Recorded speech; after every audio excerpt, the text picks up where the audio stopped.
좋아요 및 구독은 만물유래 전설야담 콘텐츠 제작에 큰 힘이 됩니다. 고맙습니다. 전설야담 15살 소녀 현장범 살인사건.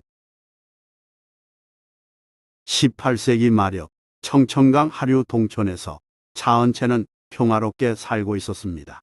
어느 날 그는 아내와 함께 멀리 떨어진 친척집에 볼 일이 있어 외출했다가 서둘러 귀갓길에 올랐습니다. 15살 된 딸 말족이 홀로 집에 남아 있었기 때문입니다. 그 시각 집에 있던 말족에게 얼굴을 잘 아는 젊은이가 찾아와서 말을 걸었습니다. 부모님은 어디 가셨니? 가끔 차은채네 농사일을 해주던 일꾼 김상좌의 물음에 말족이 먼 친척 집에 가셨다고 대답하자 김상좌는 돌아가신 어머니가 수놓은 보자기를 많이 남겼으니 자기 집에 같이 가서 마음에 드는 것으로 골라 가지라고 권했습니다. 말족은 처음에 망설였으나 김상좌가 거듭 권하자 살짝 고개를 끄덕였습니다. 말족이 김상좌를 따라 집을 나선 얼마 후 차은채 부부가 집에 도착해서 말족을 불렀습니다. 하지만 말족의 목소리는 들리지 않았고 딸이 없어졌음을 알게 된 차은채 부부는 몹시 당황하여 주변을 살펴보았습니다. 그러다 동네 사람으로부터 청년 김상좌를 따라갔노라는 말을 듣고 불이 나게 김상좌의 집으로 달려갔습니다. 김상좌의 집에서 차은채 부부는 기막힌 광경을 보았습니다. 방문을 열어젖히니 그 안에서 김상좌가 말족의 치마를 걷어놓은 채 힘을 쓰고 있었습니다. 딸이 봉변당하는 장면을 목격한 차은채는 크게 분노하여 김상좌를 발로 차고 주먹으로 갈기며 마구 때렸습니다. 차은채 아내 박여인도 김상좌의 머리채를 휘어잡고 얼굴을 때렸습니다. 김상좌는 죽을 죄를 지었지만 한 번만 용서해달라고 빌었으나 차은채 부부는 눈에 불을 켜고 계속 때렸습니다. 김상좌가 기절하자 그제서야 매질을 멈췄고 훌쩍이는 딸 말족을 데리고 집으로 돌아갔습니다. 차은채 부부가 말족에게 어찌된 일이냐고 묻자 김상좌가 예쁜 보자기를 찾는 척하더니 갑자기 자기를 강제로 눕히고 덮쳤노라 말했습니다. 딸에 대한 불미스러운 소문이 마을 전체에 순식간에 퍼지자 여전히 분이 풀리지 않은 차은채는 심기가 더욱 불편하여 김상좌 그놈을 어찌 처리할까 고민했습니다. 그런데 며칠 뒤 이웃사촌이 찾아와 김상좌가 죽었다는 소식을 전해주었습니다. 매맞아 시름시름 앓던 김상좌가 사건 나고 나흘째 되는 날 밤에 죽은 것입니다. 차은채는 그놈 잘 죽었다고 말했지만 한편으로는 마음이 개운치 않았습니다. 정황상 자기의 폭력이 원인이 되어 죽었으니 졸지의 살인자가 된 셈이니까요.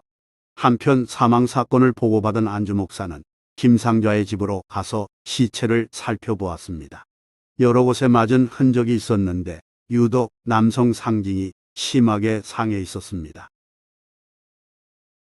안주 목사는 시체의 검안 장부를 작성하고 동네 사람들로부터 사건에 대한 증언을 확보한 후 차은채 부부를 붙잡아 신문했습니다. 그놈을 왜 죽였느냐? 차은채는 김상좌를 때렸으나 죽이지는 않았다고 항변했습니다. 목사는 주범과 정범을 따져 물으며 주범은 사형감이라고 말했습니다. 목사는 신문 결과를 정리해 평안감령에 보고서를 올렸습니다. 관찰사로부터 재검 지시를 받은 이웃 개천 군수도 같은 내용을 보고했습니다.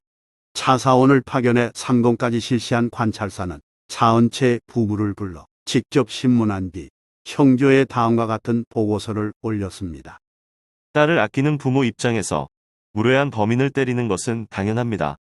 차은채는 사형을 감하여 유배로 처리하고 박여인은 참작하여 방면하겠습니다.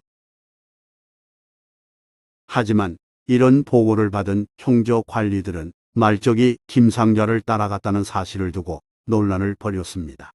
유혹에 응한 화강과 힘에 의한 성관계로 의견이 갈린 상태에서 차은채 부부가 김상좌 집에 들이닥친 시간이 말적이 봉변을 당하기 전인지 그 후인지에 대해서도 다퉜습니다. 심리를 거듭한 형조는 3년 세월을 보내고서야 왕에게 보고서를 올렸습니다. 여자가 남자의 유인을 받은 것은 강제로 당한 것과 차이가 있습니다.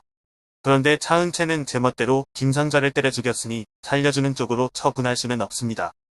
말적이 김상자의 꼬임에 넘어가 김상자를 따라간 사실이 인정되어 화간 가능성이 있으므로 차은채의 일방적 폭력 살인에 대한 책임을 물어야 한다는 결론이었습니다.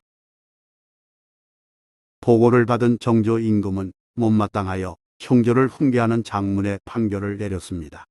요약하면 대략 이렇습니다. 남자의 유인을 받은 것은 어린 소녀의 잘못이 아니고 강제로 당한 상황을 판별할 길이 없다는 말은 궤변이다. 양민의 여자를 범함은 죽어 마땅한 죄이며 응징한 자를 사형시키면 장차 부모된 자들은 감히 손을 쓰지 못할 것이다. 그러면서 정조는 범인을 고발하지 않고 직접 처벌한 전만을 차은채에게 묻고 종범 박여인을 방면하라고 지시했습니다. 정조로부터 일장 훈계를 들은 형조 관원들은 한동안 머리를 들지 못하고 근신했으며 관찰사는 어명을 즉시 이행했습니다. 관찰사는 박 부인을 풀어주면서 차은채에 대한 형벌을 장형 60대로 정했습니다.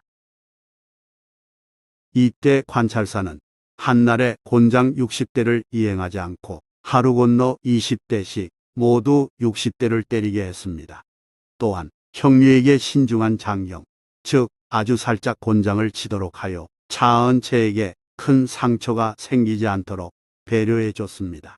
조선시대에는 간음 현장에서의 당사자 살인을 논지하지 않았는데 정조는 그걸 응용한 판결을 내린 것입니다.